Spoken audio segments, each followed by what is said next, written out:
tupo katika kijiji cha Boimanda ambapo jukwaa la wahariri wa vyombo vya habari nchini yani TEF wanatembelea mradi wa kuzalisha umeme wa kilowati 317 ambao unatekelezwa na masista wa St. Benedictine of Imiliwa, ambao mradi huu ulipata pia ruzuku kutoka serikalini kupitia wakala nishati vijijini yani REA. Mpaka sasa ujenzi wa miundombinu katika mradi huu umekamilika na kitu ambacho kimesalia ni kuweza tu kuwasha huu mtambo na kuunganisha kwenye gridi ya taifa, ambapo tutaongeza kiwango cha kilowati 317 kwenye gridi yetu kupitia mkoa huu wa Njombe.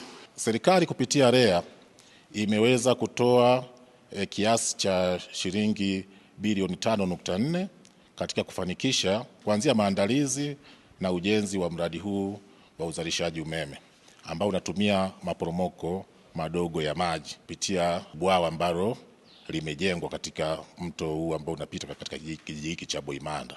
Tunapenda tu kutoa wito kwa private sector kuweza kutumia potential ambazo zipo katika maeneo mbalimbali, hususan mikoa hii ya Njombe, Ruvuma, Iringa ambako kuna potential kubwa sana ya vyanzo vya maji vya kuweza kuzalisha umeme.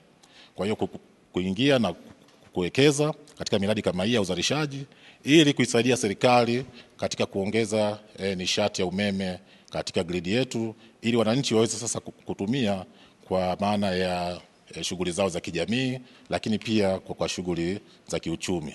REA kwa upande wao wamekwisha sema na tumeshuhudia kwamba wamewasaidia kwa njia ya ruzuku masista wa Benedictine kuhakikisha kwamba wanatekeleza wazo hilo ambalo limekuwepo tangu mwaka 2012. Lakini pia hii inaanza sasa kuonesha ile tafsiri halisi kwamba tunaposema Tanzania mwaka 2050 itakuwa na uchumi wa kati katika dira 2050, sio kwamba itafika siku moja. Vyanzo kama hivi, kwa mfano shirika la Benedictine litaanza kuingiza pesa sasa.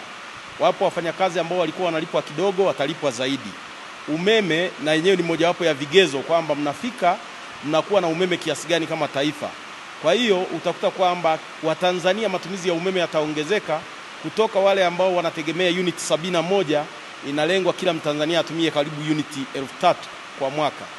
Kwa hiyo sasa matumizi ya hivi yanatufanya sisi tupige hatua, tutumie teknolojia, na masista wameonesha njia, na REA tuwapongeze tena, maana kila tukipongeza wanasema sasa kila siku mnapongeza, lakini kama ni jambo jema tulitende, kwamba kumbe tunapoelekea Tanzania baada ya muda si mrefu yale malengo tunayoambiwa kwamba kufikia 2030 tutakuwa tumehama kutoka kwenye megawati 4031 tulizonazo sasa kwenda megawati 8000.